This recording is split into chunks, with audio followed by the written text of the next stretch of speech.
Right. So that's important thing. pH and pK are completely different for propofol and thiopentone. So chemical structures we discussed, contents we have discussed. And patient with propofol with egg allergy, can you use propofol? Yes. Yes. Yes, sir. Yeah. A patient with soybean allergy,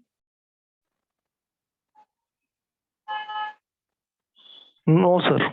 you can use. Okay. All the proteins in the soybean oil are denatured and then only added to propofol. So any protein allergy doesn't mean that it's contraindicated in using propofol. So even in soybean allergy or in patients with egg allergy, you can use because it's egg lecithin is used, not albumin. And in soybean allergy, all the proteins are denatured. So no worry about the allergic reaction, right? Okay, what is the clinical concentration commonly used in thiopentone and why? One, unmute, and remaining all, please completely mute. Yes, sir. One who started with me. All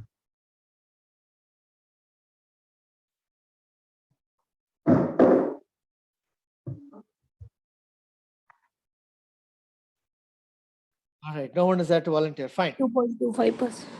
It is going to be 2.5%. Okay, please don't make any mistakes in thiopentone or in propofol. It will impact very bad. Okay, these drugs you are not allowed to make any mistakes. So it's going to be 2.5% is the clinical concentration you use. Why? Because it is bacterial static and remains stable for many days. That even happens with 5%. Why specifically 2.5%? Because it maintains the alkaline pH. Yes, okay. So 2.5% is going to be less irritant, okay, less venous irritant. Whereas 5% high concentration is going to be highly venous irritant. So that is why 2.5 concentration is used in the clinical purpose. Okay, so we double dilute the thiopentone. Which is preferred in daycare and why? Propofol, Propofol. Okay, because reason? it has clear-headed recovery. Headed recovery. Okay, why clear-headed recovery? The context sensitive half time is only 20 minutes even after 4 hours of infusion. No, you're just giving a bolus. Say, for example, you're not Rapid giving clearance, sir. very good. That is most important. It has got a very rapid clearance from the body. Okay, do you know the clearance rate of propofol? 30 to 60. Perfect. So 30 to 60 ml per kg per minute is the clearance rate of propofol. For thiopentone, it is going to be only 10. So though the volume of distribution is propofol is very large. Okay, propofol has got 4 liters per kg of volume of distribution. Okay, despite a larger volume of distribution, it is eliminated from the body very fast because of the rapid clearance rate. So that is why it is more preferred in the daycare, and because of its rapid clearance from the body, you get that clear-headed recovery. And what is the second reason is elimination half-life. What is the elimination half-life of propofol?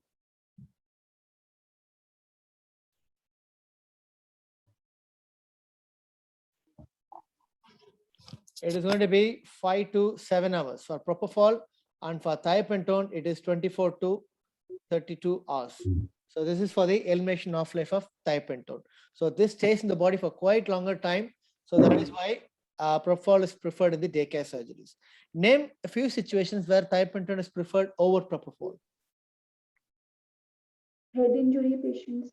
Okay, in patients who you need head injury for brain coma, barbiturated coma, head injury.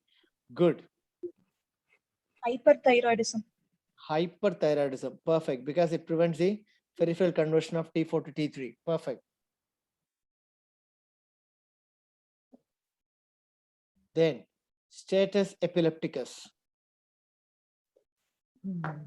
Okay. Then narco analysis.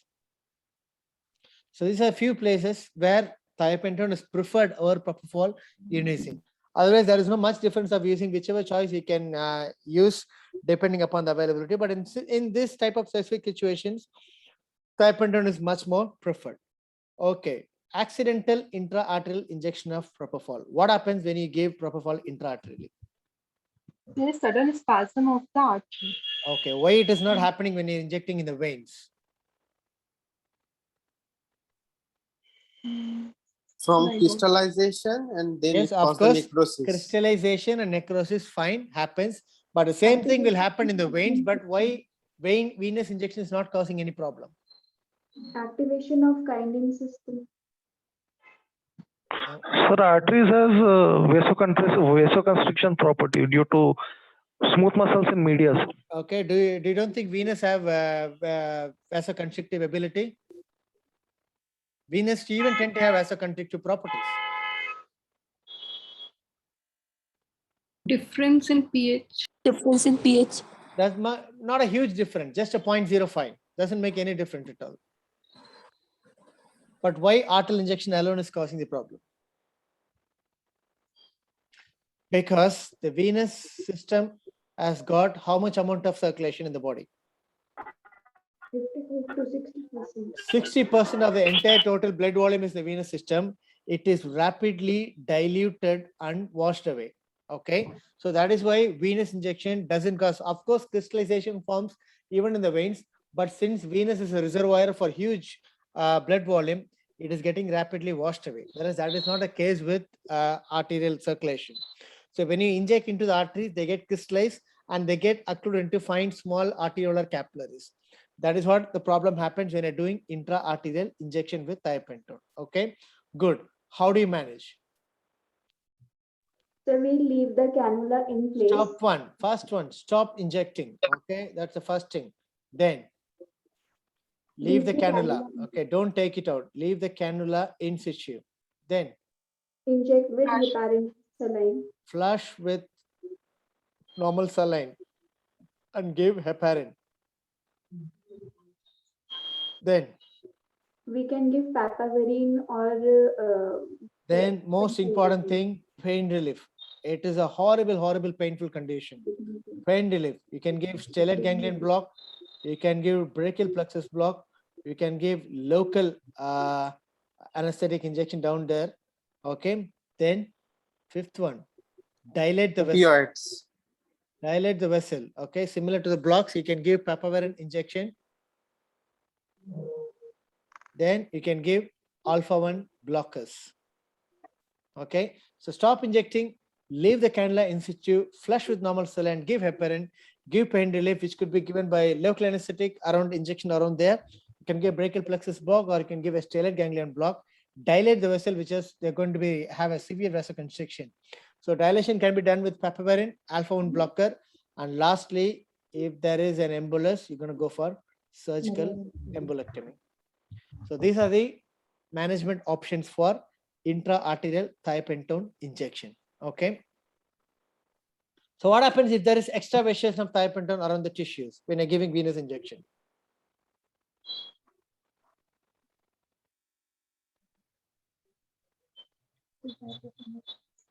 When there is extravasation of thiopentone from the veins, what happens to the tissues?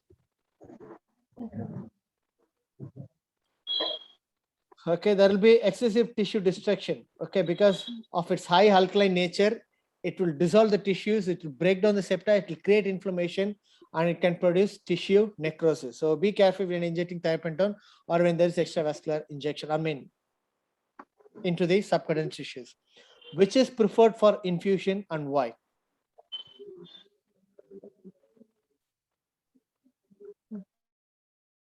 Please someone. Propofol because of rapid clearance. Okay, propofol. First reason, it is going to have rapid clearance. Excellent. Then Contact sensitivity half-life. good. Low contact sensitive half-life. Then rapid metabolism. Okay, propofol has got both. Non-toxic metabolite. Okay, propofol has got both hepatic as well as extrahepatic metabolism. Okay, rapid metabolism. Then inactive metabolites. Okay, so these are four. Non-cumulative action with other drugs. That is what I'm telling, rapid metabolism and inactive metabolites. So these are the 4 reasons why propofol is given as an infusion. These are the same 4 reasons why thiopentone is not given. Okay, what is PRIS? propofol infusion syndrome. Okay, what is propofol infusion syndrome and when do you get it? It is a combination of acute bradycardia, rhabdomyolysis, and lactic acidosis. And Okay. it occurs when when the dose of infusion is more than 75 microgram per kg per Okay, more than and- 75 microgram per kg per hour or more than 4 milligram per kg per hour for more than 48 hours. 20. 48 hours. So when you have this type of situations, the chances of propofol infusion syndrome is high. What are the risk factors for PRIS? Malnourishment. Age less than 16. Okay. People who are on sepsis. Okay. Malnourished. Low carbohydrate and high fatty diet. People who got mitochondrial enzyme disorders. Okay. Lastly, on steroids. So these are the risk factors for having a propofol infusion syndrome. So that is in pediatrics for ICU sedation, propofol is not preferred as a first choice. Good. Any questions in this station? Sir, the reason why thiopentone is used to confirm CSF, it reacts with CSF, accidental CSF puncture. Sometimes it is used when we are putting epidurals. Yeah, basically it is the alkaline nature of thiopentone. Okay, the pH of CSF fluid is around 7.35, close to physiological pH. Whereas when you mix with an alkaline pH, what happens? You get precipitates. Sir, other Okay. uses from induction of thiopentone. Apart from induction of thiopentone, you can use it for seizures. Okay, barbiturate coma, status epilepticus, as we discussed already. Then narcoanalysis. These are non-anesthetic uses. Okay, so other reason why propofol used in daycare is it has also got anti-emetic property, which is very important in a daycare. What is the mechanism of anti-emetic property of propofol? Area postrema. It blocks dopamine receptors, D2 receptors, as well as the 5-HT3 receptors. So these are two receptors are blocked, so which favors an anti-emetic action. Apart from antiemetic, it has got antioxidant property. It has got antipruritic property. Propofol. Okay. Good. Let's Sir, among both sir, of these, sir, sorry. among both of these, which is more safe in reactive airway, sir? Which is more safe in It is to of prevent course, naturally propofol. Propofol has got intrinsic bronchodilator property. Okay. Sir, one question was there. Yeah.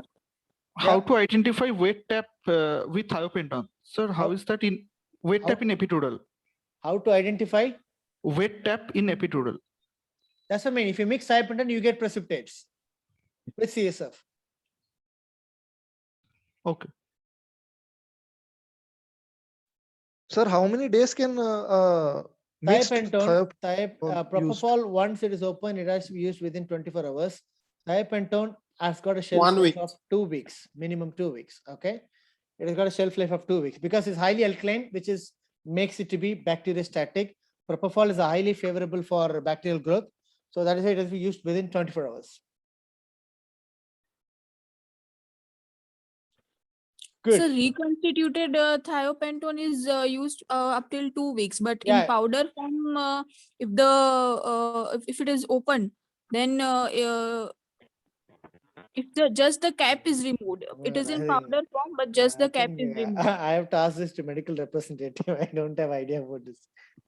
Okay, sir. I'll check it and give back to you. This powdered form, when it is open, how long we can use? Okay, sir. Okay, good. Right. Have you seen the next session? Let's move on to the questions. Okay, now chemical structure. Carboxylated imidazole ring for It is an imidazole, and for ketamine, Phencyclidine it is derivative. it's a phencyclidine derivative. Okay. What is the pH of etomidate? It is 4. pH of ketamine 3.5 to 5. Okay. What are the constituents present in etomidate?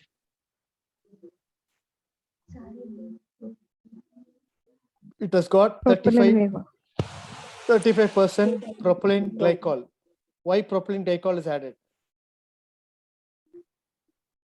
Preservative. It increases the solubility. It is mainly to increase the solubility. Okay. What is the thing which is present in ketamine? Benzathenium chloride. Yeah. Benzathenium chloride is a preservative used in ketamine. Perfect.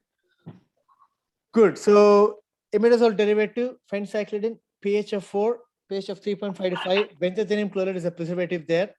And 35% propylene glycol is added in etomidate, which is making to increase the solubility. One more thing I missed in propofol. What is the color of the urine in patients having propofol infusion? Green Green color. What makes it to give a green color? Phenols. Okay, there is a derivative called quinol. Okay, quinol is the reason for green color urine in patients with propofol infusion. Okay, which is contraindicated in porphyria, thiopentone or propofol? Thiopentone. Thiopentone. Is contraindicated. Okay, perfect. Right. So this is the properties of etomidate and ketamine. Okay, good. Which causes pain on injection? Etomidate. Etomidate or ketamine? Etomidate. Okay, why? Because of propylene glycol. Because of this chemical compound propylene glycol, patients will have 25% of the patients experience severe pain on injection. Okay, that thing you have to remember in mind. Good. So what is the protein binding of these two drugs? Before that, protein binding of thiopentone. See, these are drugs, 60 to 70. it is going to be 60 to 80%. Guys, for these two, all the anesthesia drugs, try to remember the protein binding and pharmacokinetics. Okay, protein binding of propofol, 98 to 99. 98%. Good. Okay, etomidate, 70 plus. 75%. How about ketamine? 20 to 30. 25. Okay, ketamine is the least protein binding induction agent available. Okay, good. So which causes pain on injection, which we discussed, it is going to be etomidate, and the reason is propylene glycol. So you know thiopentone is not safe. Among these two drugs, which is safe in porphyria? Ketamine. Right. So apart from barbiturates, I'll tell you the list of common anesthesia drugs which is contraindicated in porphyrias. Okay. For first thing is barbiturates. Second thing, etomidate, halothane, lignocaine,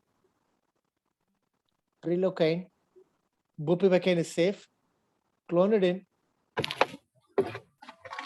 diclofenac, metoclopramide, and hyoscine. So these are the few drugs which are absolutely contraindicated in patients with porphyria. Apart from thiopentone, these are the drugs which are contraindicated in porphyria. So ketamine can be safely used, propofol can be safely used. What is the dangerous effect of etomidate and what is the reason? Adrenal suppression. Okay, so it is going to produce the cortical suppression, adrenocortical suppression. What are the two major enzymes which are suppressed by the etomidate? 11 beta hydroxylase. Okay, 11 beta and 17 alpha hydroxylase. So these are the two enzymes which are responsible for cortical suppression. Okay, even a single large dose can produce a serious cortical depression, but in healthy patients it's not a problem, whereas in sick patients who depend upon the myocardial contractility or the sympathetic hormone release, those patients are more likely to have severe hypertension in patients with etomidate. Mention some of the non-anesthetic uses of ketamine. So depression treatment. Okay, yes, very good. Depression. Restless leg syndrome. Sir, opioid hyperalgesia. Opioid dependent patients. Fine. Cardioversion. Chronic analgesia. Chronic pain. Chronic pain. Excellent. Because it has got a property of NMDA receptor blockade. Okay. So chronic pain. Nebulization for Bronchodilator. Very good. Refractory status epilepticus. Refractory status epilepticus. Status asthmaticus. Okay. Not epilepticus. Right. Status asthmaticus. So bronchodilator, chronic pain, opioid dependent patients, and chronic depression. These are some of the non-anesthetic uses of ketamine. So I hope you know that the mechanism of action of all the inhalation agents. Don't make any mistake in that. I'll just have a short review about the mechanism of action. So it acts in the GABA receptor. GABA receptor is a pentameric receptor.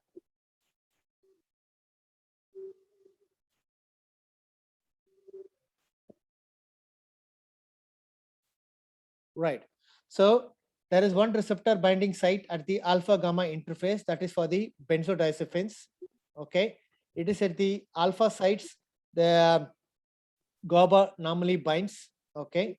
And it is at the alpha site where the all the induction agents like etomidate, propofol, and thiopentone bind. Okay.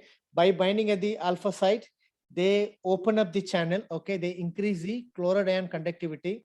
By increasing the chloride ion conductivity, they hyperpolarize. So by hyperpolarizing, they prevent the nerve conduction. So that is how the induction agents work. Benzodiazepine doesn't act in the common binding site of GABA. It acts on the alpha gamma interface site. Good. Any questions in this station? Sir, I've heard that ketamine is the only agent that can be given through all routes. Can you say the doses, sir? Yes, I mean, doses are all given in the test report. Don't worry. Apart from IV, ketamine has got multiple routes of giving, like intramuscular, intravenous, rectal, inhalational. So depending upon the site of injection, you can give, I mean, the dose varies, okay? And one more thing I need to remember is most importantly, what is the sub-anesthetic dose? What is the meaning of that sub-anesthetic dose of ketamine? 0.2 Analgesic dose. Okay, it is a simple analgesic dose. 0.5 milligrams per Going to be kg. 0.2 to 0.5 milligram per kg. Rest all dose you can just remember in the book. Okay, sub-anesthetic dose is nothing but it just gives an analgesia purpose alone. So there are two formulations too, enantiomers, S-ketamine and R-ketamine. S-ketamine is more potent than R-ketamine, 2 to 3 times more potency. Another important thing, the incidence of delirium or hallucination reaction is much lesser with pure S form. Okay, but the commonly available commercial form is the racemic form, which is a mixture of S and R-ketamine.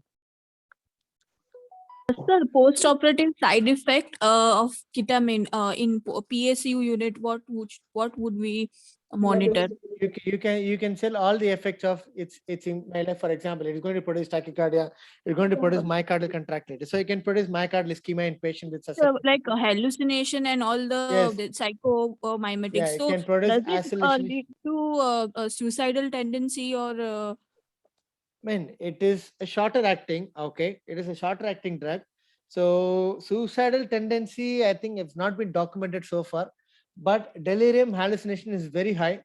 So that is why you always give the patients midazolam as a part to reduce, because midazolam is shown to reduce the incidence of hallucination delirium associated with ketamine. But suicidal tendency, I'm not sure.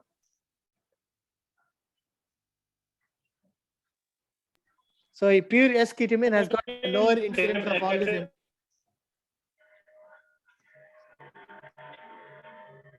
Someone is asking me something. Okay, good.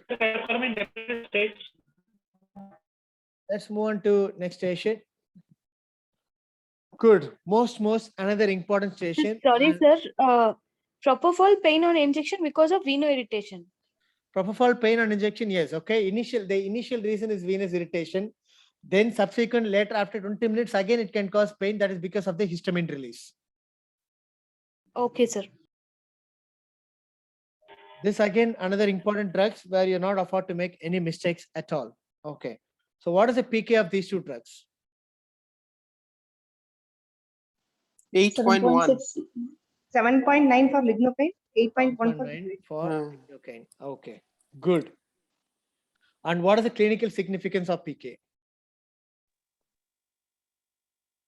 The onset of action is faster when the PK is closer to the pH. Okay, so PK is a factor which will determine the onset of local anesthetic action. Very good. Okay, how does the local anesthetic work? By binding the sodium channels. Okay, so Block the sodium channel. it blocks the local anesthetic, comes and binds the sodium channels. Is it correct? It binds to the large alpha subunit of voltage gated. Okay, so local anesthetic is coming. This is the voltage gated sodium channel in the cell membrane. Does the local anesthetic come and block the sodium channel and produce the action? Is it true? Inactive local Has to go to the inner side and block the activated channel. Okay. It Most keeps important the thing, channel. listen to me. Most important thing, the local anesthetic unionized form, okay, and local anesthetic ionized form. Which blocks the sodium channel? Unionized form. Unionized can enter, but ionized only will block the channels. That's more important. Okay. So unanesthetic local anesthetic can cross the cell membrane because unionized is lipid soluble. Once it comes into the intracellular membrane, okay, once it reaches the intracellular cavity, at intracellular pH, the unionized gets converted to ionized form. So it is the ionized local anesthetic which blocks the sodium channel from inside. Unionized will not block the sodium channel. Don't forget that, don't make any mistake. Unionized local anesthetic will not block the sodium channel. So the unionized local anesthetic has to cross inside the cell. It gets ionized inside the cell cavity, and that ionized local anesthetic is more important, which blocks the sodium channel from inside. Unionized local anesthetic will not block the sodium channel. Don't make any mistake in this. Okay, but unionized fraction has to be more in order to get the local anesthetic to come into the cell. When you're getting ionized form in the circulation, it will not come into the cell. When it is not coming into the cell, it will not block the sodium channel. So that is why at pKa of 7.9, okay, for lignocaine, how much percentage is unionized? How much percent of lignocaine is unionized at pKa of 7.9? It is 25 to 33%. Okay. So when you give injection at the body pH for lignocaine with a pKa of 7.9, only 25 to 33% are in unionized state, remaining 75% are in ionized state. Okay. So this 25 to 33% will cross inside the cell. They get ionized and they block the sodium channel from inside. Okay. When it comes to bupivacaine, okay, which has got a pKa of 8.1, how much percentage is unionized? 7%, okay, 7 to 9%. So that is why at pKa of 8.1, more unionized fraction is lignocaine. So that is why it is acting very fast. Okay, remember, pKa makes an unionized form more. Only when there are more unionized form, they can enter the cell very fast. Only when they can enter the cell very fast, they get ionized fast. Only when they get ionized, they can block the sodium channel. So since bupivacaine is only 7 to 9% unionized at pKa of 8.1, it acts very slow compared to lignocaine. Perfect.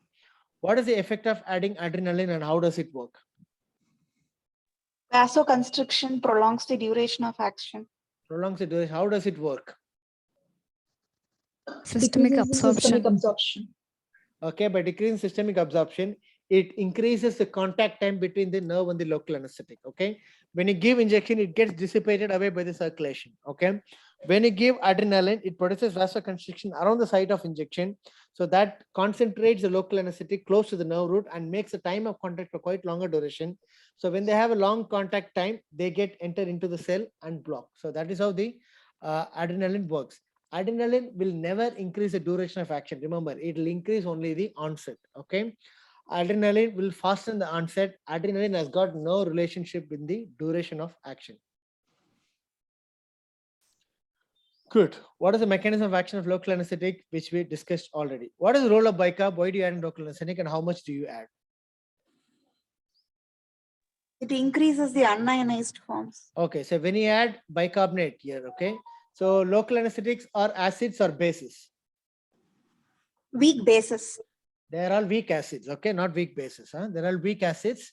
So when you add a bicarbonate to them, it maintains them in an unionized form quite longer duration. Okay, so by maintaining them in an unionized form in quite longer duration, they increase the proportion of local anesthetic enter into the cell membrane. Okay, so that is why bicarbonate has got a major role in along with local anesthetic. It can fasten the onset. It can increase the duration of action. How much do you add? 1 to 2 ml for every 10 ml of local. Okay, so every 10 ml of lidocaine, you can add 1 milliequivalents, okay, or 1 ml of soda bicarb. Perfect. Which acts for longer duration and why?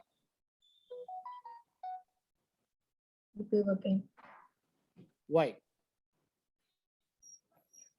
Protein binding is more for bupivacaine. pKa value is 7 to 9, sir, as you said. pKa has got no relationship with the duration of action. Lignocaine acts longer because it has higher percentage of unionized fraction. Lignocaine acts longer. Oh my goodness, they will screw you in the exam if you tell lignocaine is going to act for longer duration. Please don't make this mistake. So slow and slow out. Slow in, slow out. Okay, you tell me some pharmacokinetic language. Why bupivacaine is acting fast? See, this is a very simple question. The protein binding, sir. It has Okay. a high protein binding. Protein binding. Okay, protein binding. Alpha acid Less glycoprotein. ionization and more protein. What are the 5 physiochemical properties of local anesthetic? Number 1, Intrinsic sympathomimetic. PKA. First, intrinsic sympathomimetic, PKA. Second thing, Molecular protein, weight. protein binding. Third thing, lipid solubility. Fourth, intrinsic vasoconstrictor ability. Fifth one, molecular weight. Okay. So a local anesthetic will behave only depending upon this physiochemical properties. Okay. PKA and molecular weight will determine the onset. So onset of local anesthetic will depend upon the PKA and the molecular weight. Duration of action will depend upon the protein binding. Okay. Potency of a drug will depend upon the lipid solubility. Okay. Potency. What does mean by the potency? Which is more potent, lignocaine or bupivacaine? Bupivacaine. Less doses required for Less Okay, doses so required for a drug therapeutic which is effect. producing a similar action at a lesser dose is still to be highly potent. Lignocaine, we are using 2% concentration, whereas bupivacaine we use only 0.5%. So at 0.5%, it can produce similar effect like lignocaine mainly because of its high lipid solubility, right? So duration of action depends upon the protein binding, right? So that is why bupivacaine is acting much longer compared to lignocaine. What is the protein binding of bupivacaine? 70 to 90%. Oh my goodness, 95%. Okay. 95%. What is the protein binding of lidocaine? 65%. 65. Okay, 65% is the protein binding of lidocaine, whereas for bupivacaine, it is going to be 95%. So higher protein binding, longer duration of action. High lipid solubility, highly potent. Okay, high PKA, slower onset. Sir, local Sir, but you said propofol is 98% protein bound then. 98%. Yeah, Sir, local anesthetics are weak bases, no, sir? they're all But weak then, base. sir, propofol weak is short acids. acting. They're all weak acids, which means they're more on the alkaline side. Sir, but they bind to acidic alpha-1 glycoprotein, no, sir? So it's written. So they're all strong bases and weak acids. That's what I mean. Okay, okay.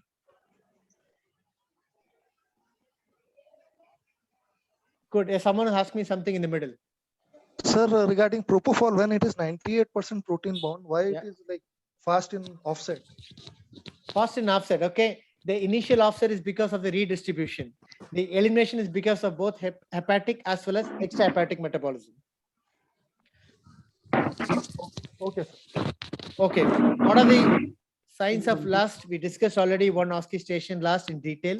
So you know that what are the signs of lust and treatment, you know, right? So I think we need not discuss this because we discussed in one OSCE station. The signs, numbness, seizures, sudden loss of consciousness, and cardiovascular instability.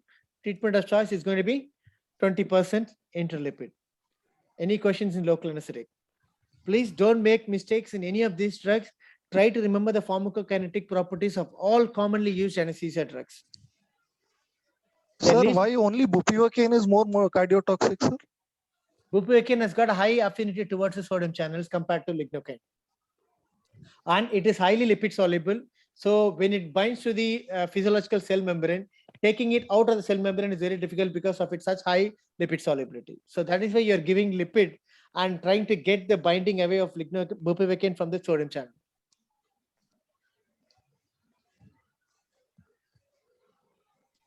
Okay, sir. And sir, important aspects of bupivacaine, sir? Bupivacaine, it's similar to more or less bupivacaine, less cardiotoxic. PK is 8.1, protein binding is 96%, and more importantly, it has been shown to have a segmental blockade, which means it is more of a sensory blockade, but less motor blockade, relatively much lesser.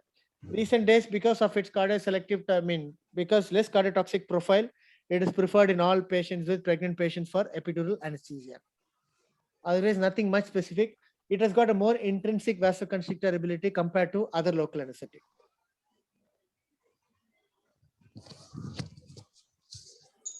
Okay. Sir, can ketamine is used in emergency delirium? Ketamine is used in emergency delirium. Why? Sir, it is given in one of the articles, so that's why I'm asking. In pediatric patients, ketamine can be used. Possible it can be, but ketamine in itself has got intrinsic property to cause delirium, isn't it? I'm not sure about it. Probably I'll go and have a check at this. Sure. Sir, regarding lignocaine, sir, when we use for awake intubations in airway topicalization, Yeah. doesn't it exceeds the toxic doses, sir, like 4%? Say, for example, when you're giving in the mucus level for airway toxicity, right? So they are saying that you can use up to 9 milligram per kg body dose when you're using for airway anesthesia. Without adrenaline, maximum dose is 3 milligram per kg. With adrenaline, it is going to be 7 milligram per kg.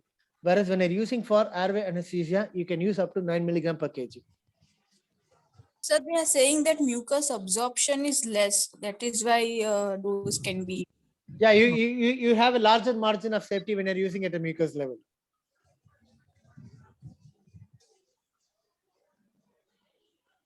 So whichever route you give it, sir, but like we have to remember the toxic doses. So toxic dose in the means airway. toxic context is not just an absolute number. You have to take into multiple factors. Like for example, if the patient is having hepatic failure, then the toxic dose of that patient is going to be different. If depending upon the site of injection, for example, if we're giving an intercostal, toxic range is different. If you're giving caudal, toxic range is different. If you're giving subcutaneous, toxic range is different. Okay. So depending upon the type of the patient, depending upon the purpose of injection, depending upon the site of injection, the toxic dose may vary. It is not just a fixed number. Sir, for tumescence anesthesia like burn contracture and all, sir, how much dose we can give? So they are given Submucous. you can use up to 50 ml of 1% lidocaine or You can use the mega dose, that 20 33 to 55 milligram per kg. yeah, you can use 50 ml of 1% lidocaine or 25 ml of 2% lidocaine with 500 ml ringelactate. Thank you, sir. Good. Right. Let's move on to this session. Okay. Definitely vaporizer is a pretty tricky topic, but they will have some fancy questions in vaporizers. So yeah. What is saturated vapor pressure and boiling point of desflurane? 660 millimeters of mercury. So 668 millimeters of mercury. When it compared to sevoflurane, 177. 156. saturated vapor pressure. 170. 158. Are you sure? Okay. 158. Fine. 240. Okay. What is the boiling point of desflurane? 23. 24. 4 degrees centigrade. 23. And what is for sevoflurane? 48. 58. Okay. 58. So sevoflurane is the only anesthetic which has got highest boiling point. Good. What does mean by saturated vapor pressure? The pressure exerted by the vapor at its equilibrium. Sorry. Pressure exerted by the vapors at equilibrium. When the What liquid and its vapor are 20 equilibrium, degrees the vapor centigrade. pressure is called it the saturated vapor pressure. Perfect. It is Okay, this is- dependent on temperature and nature of the liquid. Okay. This is a perfect definition. Okay. So when you store liquid in a chamber, as I said earlier, the top molecules will go to vapor, then they hit the wall, then again get back to the liquid. At one point, the vaporization is balanced by liquefaction. So the point where the balance or equilibrium is reached is called as and the vapor pressure measured at the equilibrium is called as the saturated vapor pressure. Okay. When a volatile is said to have high saturated vapor pressure, it means it has got a high volatility. It is highly volatile. Okay. Saturated vapor pressure depends upon the temperature. It depends upon the surface area available for vaporization, and it depends upon the boiling point of the liquid. So these are three factors which will affect the saturated vapor pressure. Okay, what is the vapor pressure inside the desflurane chamber? 669. Now, it is 1400. Okay, the vapor pressure inside the desflurane chamber is almost 2 atmospheres, okay, or 1400. So it has been such a highly pressurized chamber. By having an electrical heating, you pressurize them to 2 atmospheres inside the desflurane chamber. What is the main difference between the TEX vaporizers and desflurane vaporizers? External heating component. Okay, so TEC have temperature compensating device, and vaporizers mean the desflurane vaporizers have electrical heating. Good. Then Concentration calibrated, agent specific, of course that applies for both. and gas vapor blender, that is desflurane. Okay, so this is what is the other name for that? Dual circuit. Dual circuit. in two circuits in parallel. Chambers in parallel. What is the name of that? Differential pressure, sir. Differential Yeah, resistance. that is a differential pressure transducer. Differential pressure transducer. Okay. This is going to be variable bypass. Okay. When it is variable bypass, what is the desflurane vaporizer called?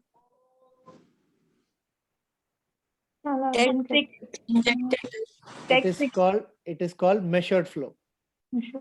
This is a variable bypass vaporizers which has got bypass chamber and a vaporizing chamber. Whereas in desflurane, there is no bypass chamber or vaporizing chamber. It works by the differential pressure transducer, and that type of vaporizer we called as the measured flow vaporizers. So this is variable flow vaporizers. This is called as the measured flow vaporizers. So this has got a temperature compensating device inside. This has got an external electrical heating. So that's the major difference between the TEC vaporizers and the vaporizers or the desflurane vaporizers. What does it mean by boiling point? When vapor pressure equals to atmospheric pressure. When temperature equals atmospheric pressure. Doesn't make Vapor any pressure, sense. sir. When vapor pressure equals to atmospheric pressure. That is Okay.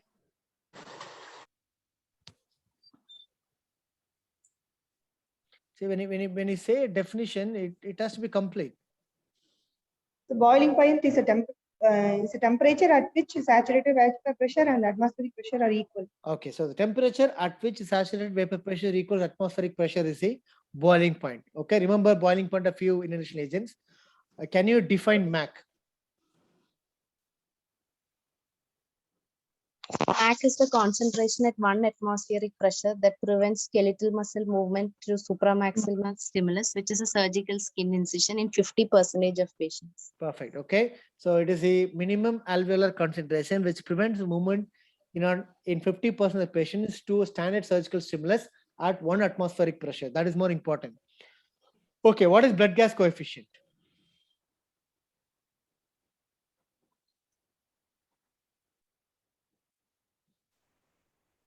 Proportion of gas which stays in the gaseous space and Okay, a definition is very difficult. Okay, equal when blood and gas are in equilibrium, the amount of local anesthetic in 2 phases is called as the blood gas coefficient. Can you tell me blood gas coefficient of desflurane? 0.42. 0.42. Okay, what is the significance of blood gas coefficient? Rapid achievement of the intraalveolar concentration of the gas will help in Onset of induction and action of inhalational agents. Okay, so blood gas coefficient is nothing but it indirectly reflects the solubility. Okay, when the volatile is highly soluble or when the blood gas coefficient is high, this will have a delayed onset. Okay, when you have a low solubility or when the blood gas coefficient is very low, it means the onset will be very fast. So desflurane having given blood gas coefficient of 0.42, it acts very, very fast compared to other inhalation agents. Come, sevoflurane, blood gas coefficient? 0.46. 0.68. Okay. For halothane, it is going to be 2.4. Since halothane has got a very high blood gas coefficient, it takes a longer onset time. Okay. Then few drugs like nitrous. 1.47. 0.47. 0.46. 0.46. For xenon? 0.1. 114. Okay, so xenon has got a lowest among the available inhalation agents. Xenon has got the lowest amount of blood gas coefficient, which means it is going to be the fastest acting, but it is not commercially available because of its cost. Good. What is the material makeup of vaporizers and why?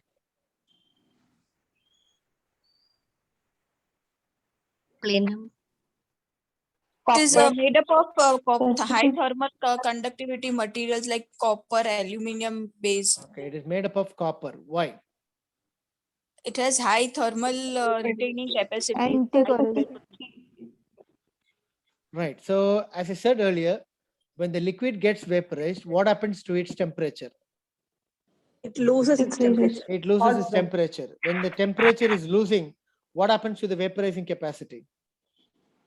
Decreases. It further drops. Okay. It further drops the volatility. So in order to maintain a liquid's volatility, you have to maintain the temperature. Latent heat of vaporization. Right. In order to maintain the volatility of liquid, you have to maintain the temperature. So in order to maintain the temperature, you have the bimetallic strip or the temperature compensating device. Apart from the bimetallic strip, the material makeup of the vaporizer is made up of copper because copper has got high thermal conductivity, which means it can conduct heat from external atmosphere through its wall and it can give it to the liquid so that the liquid is kept in a warm state all the time. First reason. Second thing, it has got high specific heat capacity. High specific heat capacity means it can store a large amount of heat and it can dissipate its heat towards the volatile such that it can maintain the temperature of the liquid for quite long time without affecting the volatility. So high thermal conductivity and high specific heat capacity are the two reasons why copper is used as material makeup in vaporizers. Safety features in vaporizers, you all know that. Color coded. Concentration calibration. Color coded. Color coded. Selector type mounting system. You can't operate two vaporizers at a time by the interlocking device. It is agent specific, right? So they're calibrated in such a way that even at huge variation, you can give an accurate delivered concentration. Any questions here? Vaporizers used at increased atmospheric pressure and at hilly areas, low atmosphere. Okay, so when you go to high atmosphere, okay, high atmosphere or a low atmospheric pressure, there will be change in the vapor pressure, but clinical effect is nothing. Clinically, they have no difference in action when it depending upon there is going to be high altitude or it's going to be low altitude. Okay, partial pressure changes, but the clinical effect will not change because the MAC is not affected. Even with desflurane. One day I'm coming to that part. Only desflurane is getting affected when you go to high chambers because its physical properties are completely different. Okay, at high altitude you have to use high flows. At low altitude you have to use low flows. Okay, but clinical effect of other inhalation agents is not getting affected by either you go to high altitude or low altitude. Though the partial pressure delivery changes, though the vaporizer output changes, but the clinical effect is going to be constant. Sir, if blood gas coefficient is low, that means if it is highly soluble, then it should act fast. No, sir. Blood gas coefficient is low means it is going to be poorly soluble. It is not highly soluble. Okay. Blood gas solubility, blood gas coefficient is a measure of solubility, right? Yes. So when the gas has got a low solubility, right? For example, if 100 millimeters of mercury is reaching here, okay. So when it has low solubility, by 20 millimeters mercury will get dissolved and then there won't be any further movement because it has reached its maximum soluble capacity. So when 20 millimeter mercury is lost, you get remaining 80. So you can achieve this 80 very fast in patients with, in inhalation agents with low blood gas solubility. So how soon you're reaching the alveolar concentration will depend upon how fast it acts in the brain. For example, when you have an highly soluble like halothane, it takes a longer time to get complete solubility and get a equilibrium. So when it takes a longer time to reach equilibrium, it takes a longer time to reach the alveolar partial pressure. So longer time to act. But blood, it's the level in the blood is important. It is not the level in the blood. It is not the concentration in the blood. It is the partial pressure in the blood that is more important, not the absolute concentration of anesthetic. So partial pressure and concentration are completely different entity. Okay. Sir, order of vaporizers to be arranged on the manifold like desflurane or sevoflurane. Order of arrangement in the sense, I don't get you. You mean Sir, here? yes, sir. Sir, actually on Boyle's trolley, they asked that in what order should inhalationals be, vaporizers be arranged if two or more are to be arranged. Is it It's got from any clinical upstream to significance? downstream. So Yes, sir, Desflurane is most downstream. Why is it so? Is it got any clinical significance? I haven't read any such article like that so far. So they have asked this in my DA exam. So I mean, I understand, but they have asked this question. But so far, whatever literatures have reviewed about vaporizers, they haven't mentioned anything about the location of vaporizers, because these are all, once you turned off, they're not going to work, basically, isn't it? And you can't operate two vaporizers at a time. So is there any other reasons why one specific order has to be followed? So far, as far as I'm In aware, boils, they ask because of the pumping effect, there is a pressure valve that Not significant in the modern machines. but It was not in a significant. modern machine. There is no significance. okay, I mean, yeah, that means so far I haven't heard anything like that, possibly. In boils, they ask this question. Okay, good. Sir, So how new much thing for me. ml of anesthetic is used per hour depending on fresh gas flow, Okay, sir? so it is called as the Eisenworth-Ehrencraft formula. Okay, fresh gas flow multiplied by volatile concentration in volume percent multiplied by 3. So this will give the ml of vaporizer consumed per hour. 3 is constant for all agents. 3 sir? is constant for all. Okay, sir. Thank you. Good. Okay, another important station. Right, so identify the chemical structure of this drug. The phenylcholine is depolarizing, muscle relaxing. Chemical structure. Polyester of succinic acid. Okay, it is a diacetyl choline linked by ester bond. Okay, ester linkage. What is the structure of rocuronium or the chemical formulation?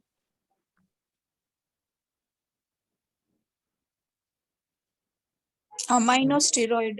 Is it an amino steroid? Yes. So this is an amino steroid. Perfect. What is the intramuscular dose of succinyl choline for a 20 kg old kid? 4 to 100 6 5 mg 100 4 mg. milligram. 100 Okay. mg. 4 milligram. 4 milligram per kg. 8 mg. So that will give you 80 milligram. Fine. Differentiate the features of drugs in neuromuscular monitor. Fading will be seen in presence of field. off. What will be the TOF ratio? 1 and One. depolarizing. What will be the TOF ratio here? It will be decreasing trend. Fading. Fading trend. Okay. Fading, no fading here. Fading is present.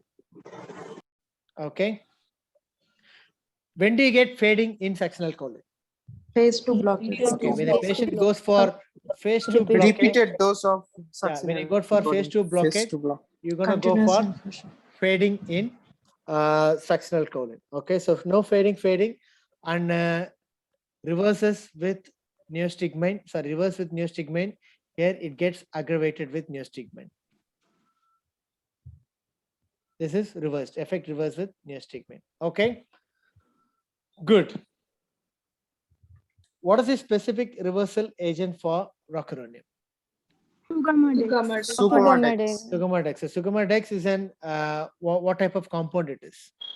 Cyclodextrin. It's a cyclodextrin.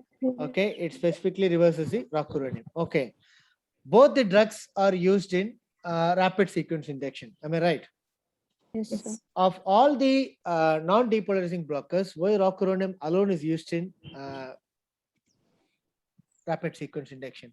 Why not atracurium? Why not atracurium? Onset of action is Okay, why it is acting very fast? So large dose. Close to PK. Large dose. Large dose of rocuronium. Why do you want to give a large dose? Less potent. Yes, good. Okay, because it is less potent. Okay, so when you are using a low potent drug, what happens? You have to give a larger dose. So when you give a larger dose of rocuronium, the gradient between the plasma and the neuromuscular junction is very high. So when the gradient is very high, they diffuse into the neuromuscular junction very fast. So that is why it is acting fast, and that is the reason why it is used in rapid sequence induction. Okay, basically because it is a low potent drug which makes to use in a larger dose. Good. What is the pharmacokinetics of rocuronium? How it is metabolized and excreted?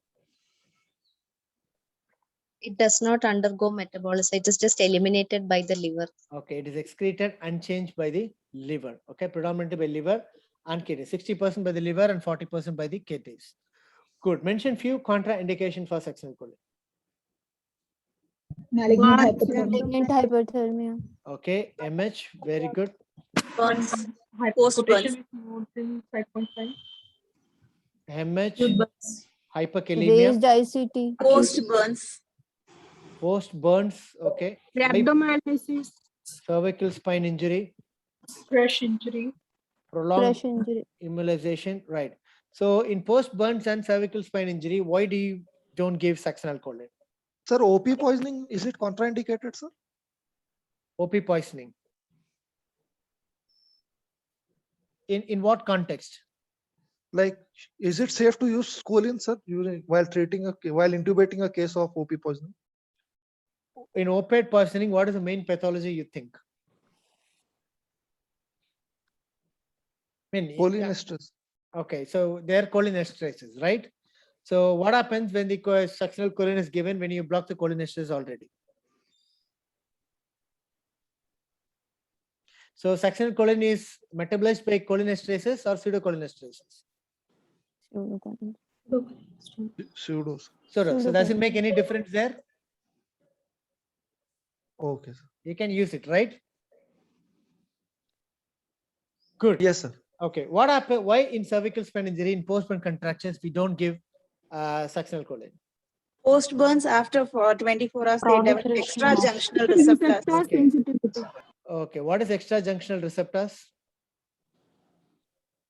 They have a gamma unit. Immature receptors. Okay. So what is the conventional succinylcholine receptor has got? It has got 2 alpha, 2 alpha, 1 beta, 1 epsilon. 1 epsilon and 1 delta. Delta. And what happens in extra junctional receptors? Instead of epsilon, there will be gamma. Okay, instead of epsilon, there will be gamma. Okay. How different it is? Why the extra junctional receptors are creating a problem here? Because they open for a longer period of time. Okay, so they are leaky channels. They are open for longer period of time. So that can leak potassium enormously into the body, and that can cause hyperkalemia, induced ventricular fibrillation, cardiac arrest.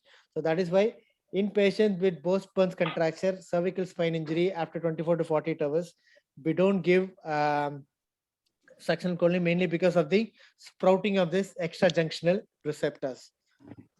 So Good. can it be used for less than 3 months of age or within like in neonatal period? Yes, it can be used. It can be used. Okay, sir. Can be used. Then what other things they can ask you in muscle relaxants? They can ask you about atracurium. Sir, why cervical injury contraindication? Sir? Sorry? Contraindication is cervical injury. You Cervical said spine, when there is cervical spine injury, your muscles are paralyzed, isn't it? So when you have an immobilized muscle, there will be sprouting of extra junctional receptors. Okay, sir. Okay. So then they can ask you in muscle relaxant about this Hoffman elimination of atracurium. Then factors which can increase the duration of local muscle relaxant, factors which can decrease the action of muscle relaxant, like antibiotics, hypocalcemia, hypokalemia, and those things. Then relation of muscle relaxants and the myasthenia gravis. Like that, the discussion might go on, or you can get questions related to that. Okay, good. Then we'll have one station on opioids. Okay, what is the chemical structure of fentanyl?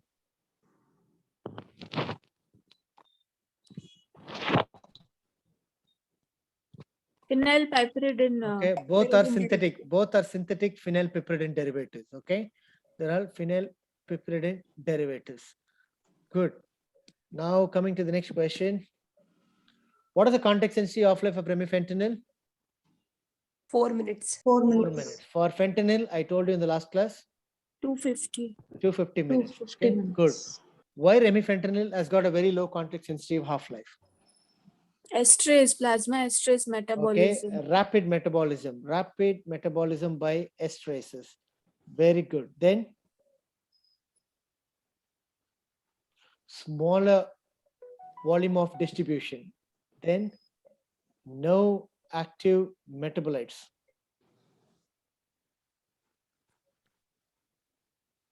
Lastly, rapid clearance. So these are the 4 properties which make remifentanil as a best drug for using for an infusion. And these are 4 reasons why the context sensitive half-life is very low. I hope you know what is context sensitive half-life. So we need to discuss about that. And what is the adverse effect of remifentanil?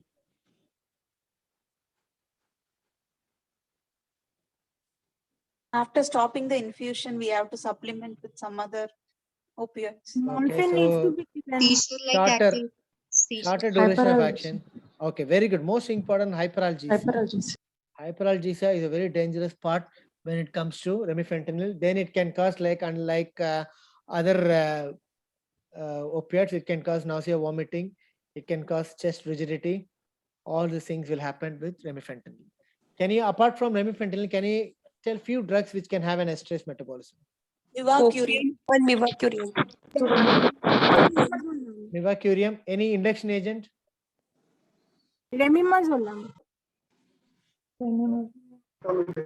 Induction agent which has got estrase metabolism. Etomidate. Okay. Hepatic estrase. Etomidate. Mivacurium. Then esmolol. Very good. Esmolol. Atracurium. Right. So these are a few examples of drugs which has got some estrase metabolism. Very good. What is specific reversal agent for fentanyl toxicity and the dosage? Naloxone. Naloxone. And the dosage of naloxone, it is going to be 100 to 400 microgram or 0.1 to 0.4 milligram. Okay. So opiates, they can ask you about what are the effect of opiates, respiratory depression, nausea, vomiting. Then I can ask you what is the toxic metabolite or the metabolite of morphine which is causing prolonged respiratory depression. Morphine 6-glucuronide. Okay, that is one which has got 13 times more potent than compared to the primitive molecule. Okay. Protein binding of fentanyl,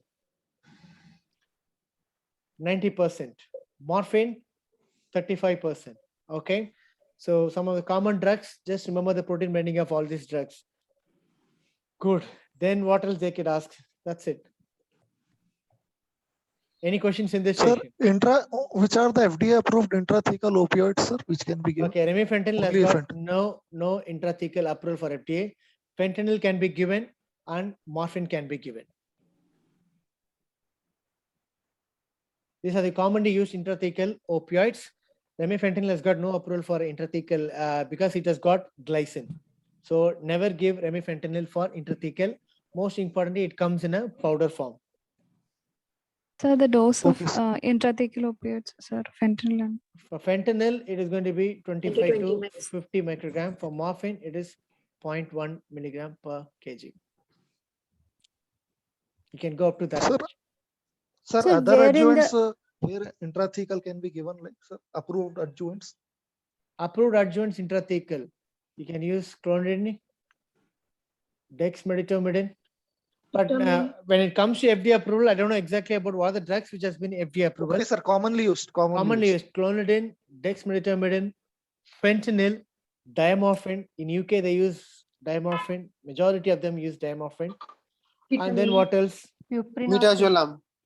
Midazolam. Sir, preservative-free ketamine, sir. Which ketamine? Preservative-free ketamine can be used, but I don't think so. They've used intrathecally much.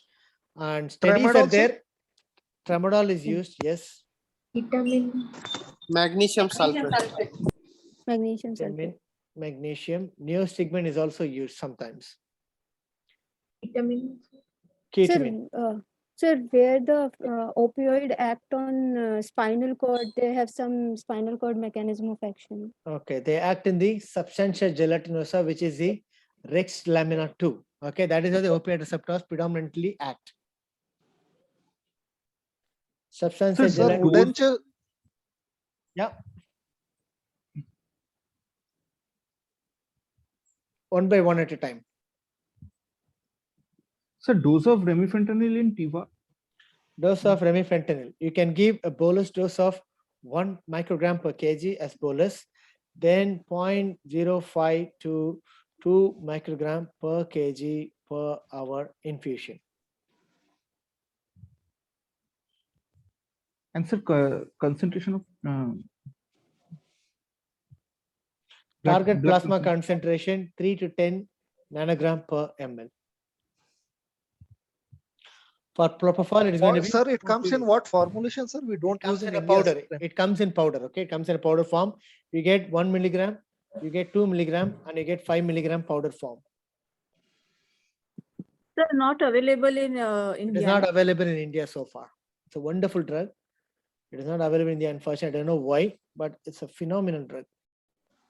Sir, The what is propofol wooden is chest syndrome serum with concentration, fentanyl, sir? sir. And how is it managed? Right. Wooden chest syndrome is nothing but skeletal muscle rigidity, which happens because of excessive release of calcium, reported with opioids, managed with just simple muscle relaxants. Sir, propofol concentration, sir, TIVA. 4 to 8 microgram per ml for general anesthesia, 2 to 4 for sedation.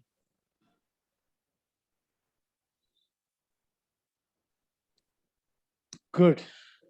It is microgram or nanogram in propofol? For remifentanil, it is nanogram. For propofol, it is microgram. Okay, sir. Okay, so what is this and what is this? Ephedrine is indirectly acting. Okay, this is an indirectly acting sympathomimetic. This is a directly acting sympathomimetic.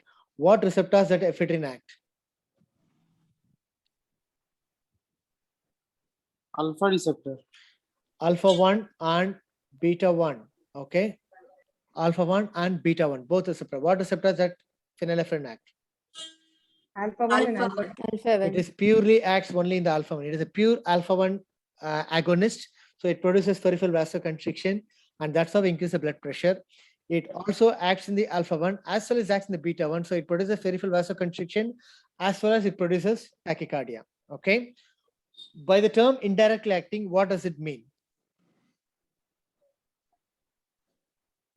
Increases adrenaline secretion and thereby it indirectly induces. Okay, it acts in the sympathetic neurons. Okay, neural junctions. Okay, and then at the synapse, it increases the release of norepinephrine and adrenaline. So that is how it is acting. So by increasing these hormone release, they go and act in these receptors. Whereas phenylephrine directly goes and stimulates the alpha 1 receptor. So that's the difference between directly acting and indirectly acting agent. Okay. Which can be given as an infusion, phenylephrine or ephedrine, and why? Phenylephrine, because ephedrine will cause suppression of the cortical. Suppression of the cortical. Or depletion of the catecholamines. Tachyphylaxis. That's the word I want. Okay, tell this word tachyphylaxis. Okay, ephedrine cannot be given as an infusion because it has got tachyphylaxis. What is the mechanism of tachyphylaxis? Why does it develop? On repeated doses, the effect decreases. We need a higher dose for the That is what the definition of tachyphylaxis is. Good, but why does it happen? Because it causes catecholamine. The adrenaline will be reduced. There will be no adrenaline to. So when you keep on stimulating these synapses, all the stores which is there inside will be exhausted. Okay, so there won't be any stores to get released. So the effect comes down. So that is why tachyphylaxis is common with ephedrine, and such thing is common with indirectly acting agents, which is not a part with phenylephrine. That is, a phenylephrine can be given as an infusion, which is good for pregnancy, ephedrine or phenylephrine. Phenylephrine. Okay, there is no such study which is promoting phenylephrine is good. Okay, both can be used safely. Both has been proven to be safely. But the one main advantage of using phenylephrine in pregnancy? Fetal acidemia. Fetal acidemia. Fetal acidosis. Fetal acidosis is much lesser with phenylephrine. Okay, but clinical context, both are extremely safe in pregnancy. Good. Major difference we discussed. Which cannot be infusion we discussed. Cardiovascular change. What happens when you give ephedrine in cardiovascular system? Increased heart rate. Heart rate increases the SVR, increases the blood pressure. What happens to the phenylephrine? Heart rate decreases, SVR increases, SVR increases, okay, and BP increases. Okay. Why heart rate decreases? Reflex bradycardia. Okay, it is a reflex bradycardia. Okay, do you know the mechanism of reflex bradycardia?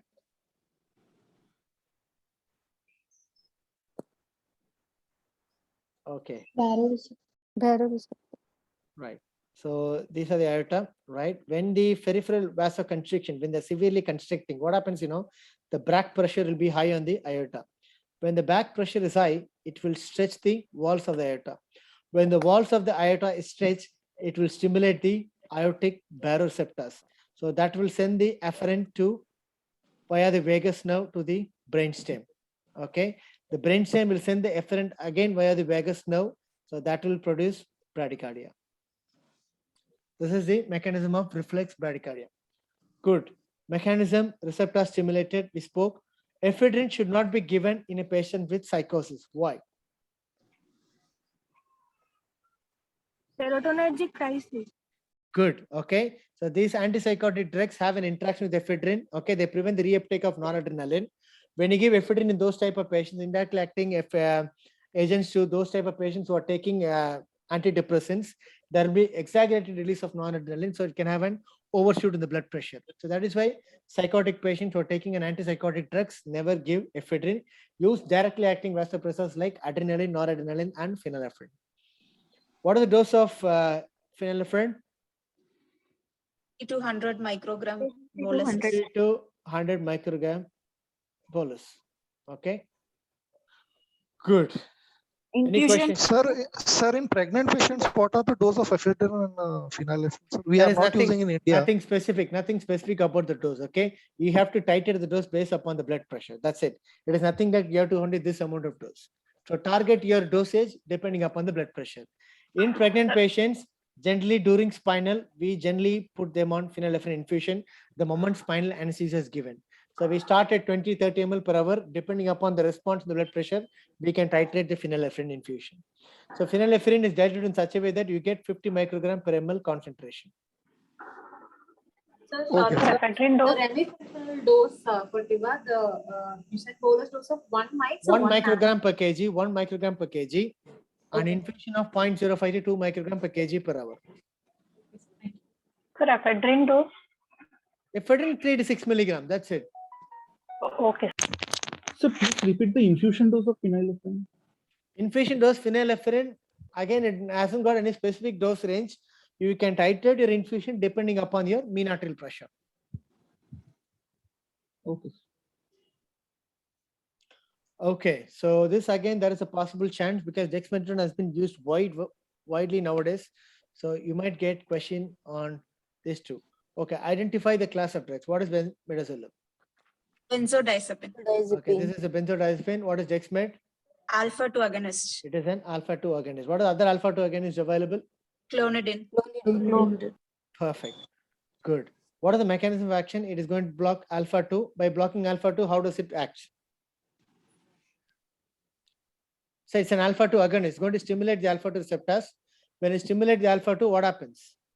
It reduces the release. Okay, it reduces the release of sympathetic hormones in the synaptic junction. Okay, by preventing the release of noradrenaline, it produces sedation, it produces analgesia, it produces hypertension, and sympatholysis. Okay, what is the mechanism of action of midazolam? Okay, it acts in the GABA receptor as a junction. I told you Alpha and delta. at the alpha gamma junction. Okay, at that point, it blocks, it stimulates the GABA receptor, produces the chloride ion conductivity, and produces hyperpolarization. Now, The difference at GABA action. Midazolam will increase the frequency of opening. Like there is a difference between midazolam and okay, whatever it comes to the clinical effect, either it maybe increases the GABA action or it can intend stimulate the opening channel for quite longer time. Whatever might be the pharmacokinetic interaction, but basically the overall thing is it stimulates the GABA activity, as simple as it is. Okay, keep it in a simple context. It stimulates the GABA activity by stimulating the inhibitory neurons. All right. Good. So I forgot action about the action of opiates. How does the opiates work? Mu receptor agonist. Okay, when you stimulate the mu receptors, what happens at the cellular level? It inhibits adenylate cyclase activity, Okay. thereby Hyperpolarization. neuron That's right. hyperpolarization. Hyperpolarization by how? Which channel is opened? Potassium channel. Potassium channel is Okay, open. so that's a major difference between benzodiazepines, barbiturates, propofol, and opiates. Okay, propofol increases potassium ion conductance, whereas Restall sedation drugs increases the chloride ion conductance. Okay, that's one important difference. Okay, cardiovascular complication of midazolam. Hypertension. It can produce hypertension. It can produce bradycardia. Okay, what is the effect of dexmedetomidine in cardiovascular system? Bradycardia. Initial Bradycardia, hypertension. hypotension. Initial hypertension. Okay, first there will be hypertension, then reflex bradycardia, then hypotension, then again bradycardia. So this cycle will be there. The moment you give dexmedetomidine, the first response will be hypertension and reflex bradycardia. Subsequently, when the alpha-2 receptors are stimulated, you go for hypotension and bradycardia. Okay, what is the specific reversal agent for these two drugs? For midazolam. For midazolam, it is flumazenil. For dexmedetomidine, Aprepitant. Atipamezole. yes, it is atipamezole. Atipamezole. I don't know whether it is available. The people are using. I don't have any idea at all. Good. Can you tell me specific reversal agent for dabigatran, which is an anticoagulant? Idarucizumab. It is a monoclonal antibody. Idarucizumab. Idarucizumab. Okay. Specific reversal agent for rivaroxaban.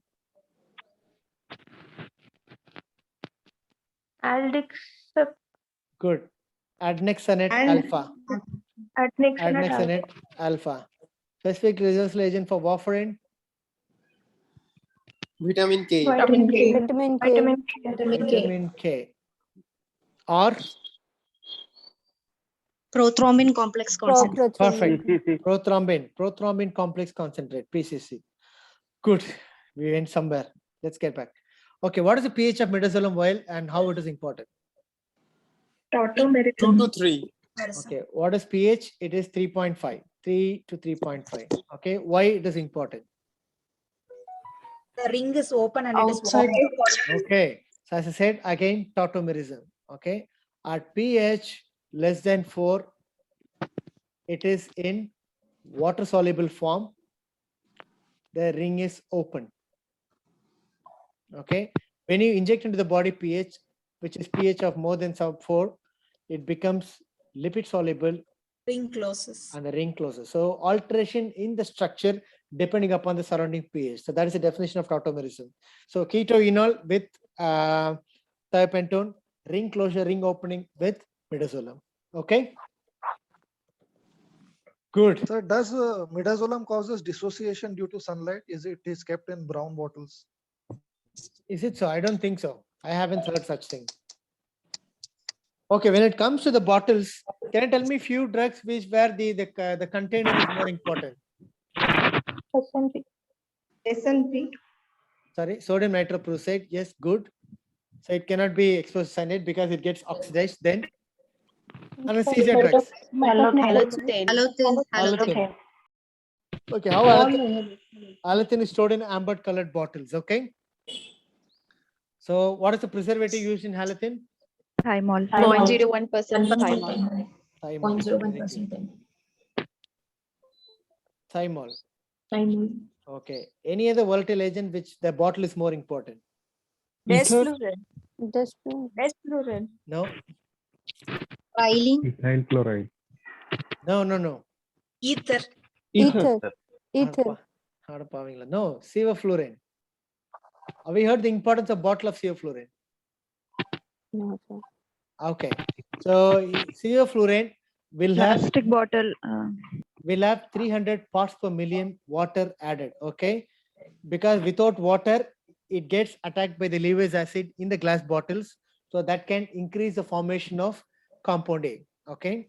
Second thing, it is not made up of glass. As I said, the Lewis acid attack will be there. So they are made up of polynaphthalene.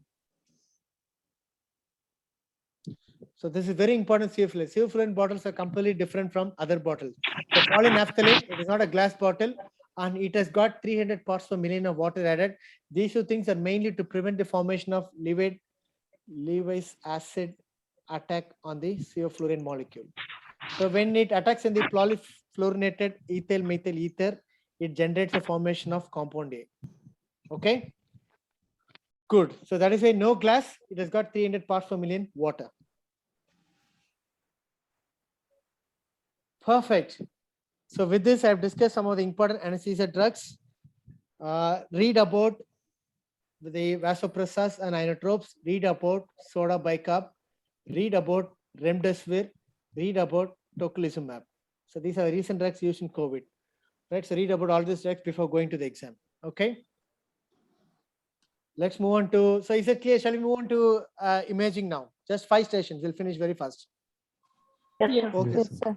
Yes, sir. All right. So when it comes to COVID CT, right, there are several gradings, typical findings, intermediate finding, atypical findings. I'm going to tell only the typical findings reported in the COVID-19. So you remember these typical findings alone. Okay. The first typical finding is the peripheral ground glass opacities. Okay. Ground glass means it is like a brownish color, not white and not dark, somewhere between white and dark. Okay. That is the actual color of ground glass. Okay. So ground glass opacities, peripheral distribution, bilateral, sometimes unilateral at the early stage. So peripheral, subpleural,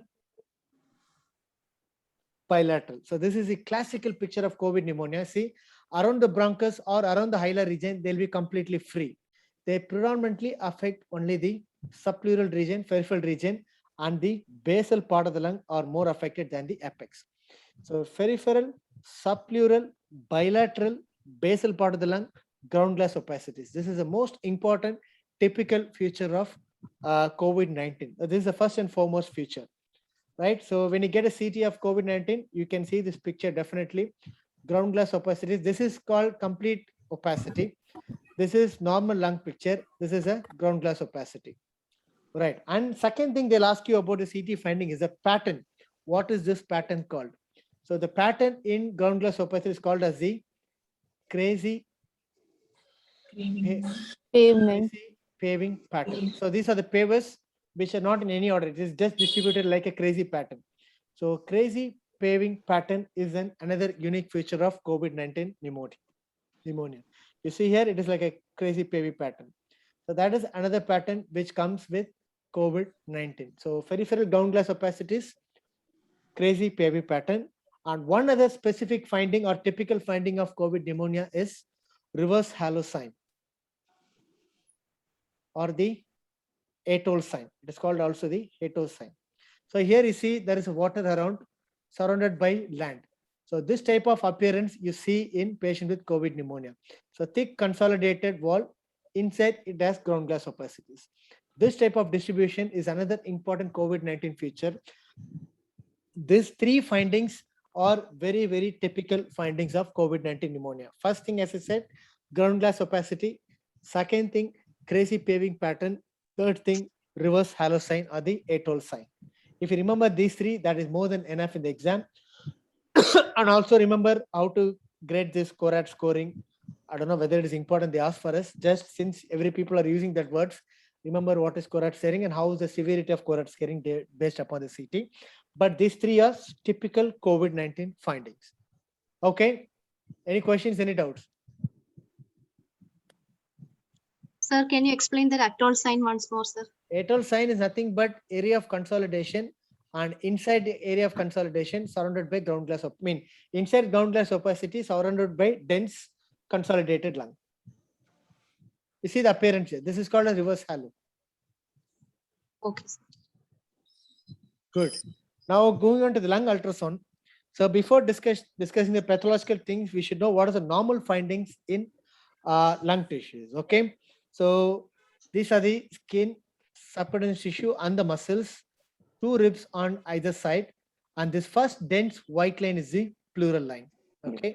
So that first dense white hyperechoic structure is a pleural line, equidistant from the skin to here. Okay.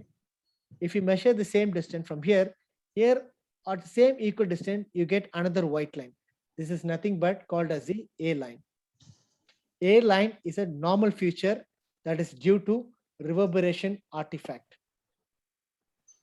It is a normal feature of a lung, okay? Normal feature of lung ultrasound, reverberation artifact. Similarly, at equal distance, you get another one line that is again called as the A line, okay? So two ribs, pleural line. This is again reflection of the pleural line, which you call it as reverberation artifact in ultrasound.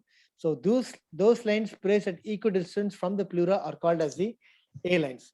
So this typical distribution is called as the BAT sign. So BAT sign is a normal appearance of lung in ultrasound. Is that clear?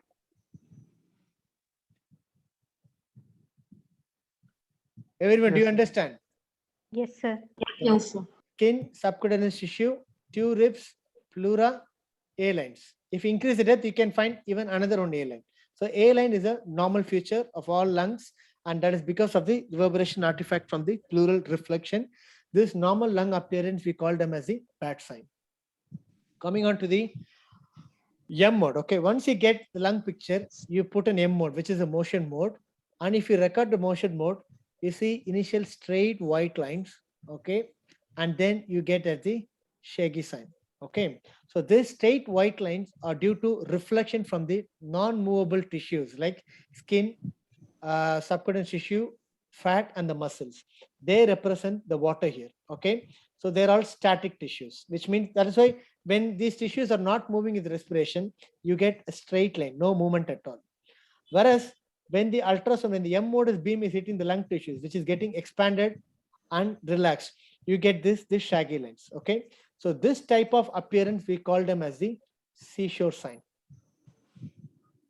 Seashore sign means the lung is normal, lung movement is normal. Only when the lung movement is affected, you don't get a seashore sign. These white lines come from non-mobile tissues like skin, subcutaneous tissue, fat, and the muscles. These shady lines of the shore come from the movable lung tissues. So this gives a typical pattern of seashore appearance. Okay, understood the normal lung? Yes, Yes, sir. Okay, now move on to the pathological features. Okay. Sir, one question. Yeah. Sir, is it called barcode sign also for No. I'll come to the point later. Barcode sign is pathological. Okay. So BAT sign, seashore sign is normal. Okay. And I've explained what is BAT sign and what is seashore sign. Now we have seen what is A lines. Next we'll see what is B lines. Okay. B lines are these vertical lines. Okay, reflected from the pleural margin. You see that vertical lines reflected from the pleural margin? Yes or no? Yes, sir. This type of lines are called as the B lines. So B lines signify collection of fluid in the interlobular septum. So when there is interlobular septum, when there is a fluid accumulation, you get B lines. So normally less than or equal to 2 B lines is acceptable. Okay.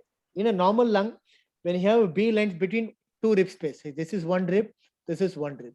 Between two rib spaces, up to 2 is considered as normal. When you're getting more than 2 B lines, that indicates there is accumulation of fluid in the interlobular septa. It is pathological. Everyone unmute and tell me whether you understand this clear. Yes, sir. Yes, sir. Okay. Up to 2 B lines is normal. And is it pathological or normal? Pathological. Is it pathological? Okay. You get more than 5-6 B lines. Okay. And this type of appearance, okay, this type of arrangement of B lines we called as the comet tail appearance. This is a typical comet with its tail. Since the B lines are similar to that, this B lines arrangement we call as the comet tail appearance in ultrasound. So equal to 2, up to 2 normal, more than 2 is because of the fluid accumulation. Okay. So when there is a fluid accumulation, we don't know whether it's because of cardiogenic, we don't know whether it's because of infective or ARDS or inflammatory. So to differentiate that, you have to see the pleural lining. In cardiogenic, pleura is smooth, regular. Whereas in inflammatory conditions or infective conditions like pneumonia, COVID, ARDS, pleura is irregular. Like, so for example, pleura is here like a straight line. In patients with inflammatory disorders, pleura will be like this. So this irregular distribution along with B lines, that clearly indicates that this B line fluid collection is because of the inflammatory conditions. When you get a smooth pleural line with multiple B lines, it is going to be cardiogenic edema causing pulmonary edema or interstitial edema. So that's how we can differentiate a cardiogenic from non-cardiogenic fluid collection. Okay, is it clear? Shall we move on to the next slide? Yes, sir. The B line appearance we called as a Comet sign. So now someone asked me about the barcode. Okay, so in patients with pneumothorax, okay, when you put an M mode, when the pleura is not sliding, when the pleura is not moving, what happens? The skin, subcutaneous fatty tissues will be straight line. When the lung is not moving, they also become like a straight line. Okay, you see this normal lung. This is movable, non-movable tissues. These are all movable lung tissues.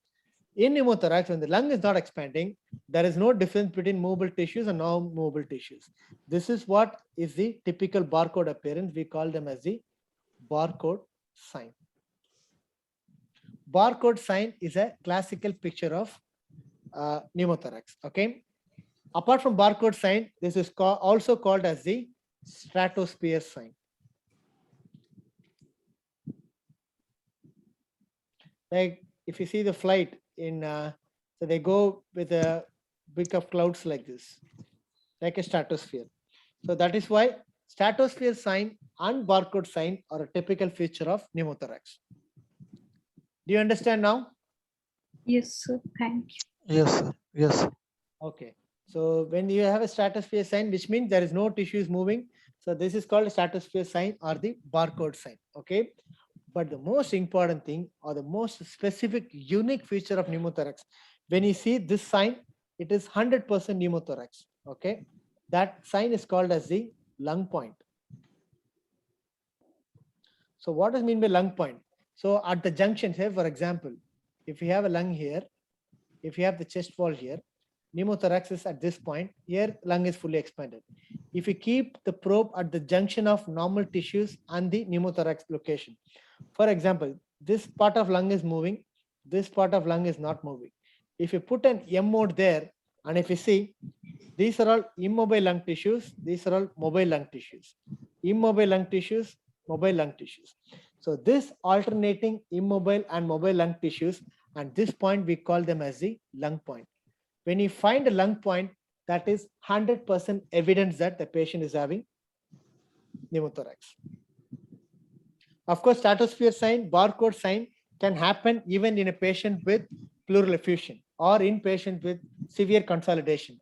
But this lung point is very, very unique feature of pneumothorax. When a lung point is present, it is 100% evidence that the patient is having pneumothorax. So what is lung point? Alternative areas of mobile lung tissues and immobile lung tissues. So this junction, we call them as a lung point. Is that clear? Yes, sir.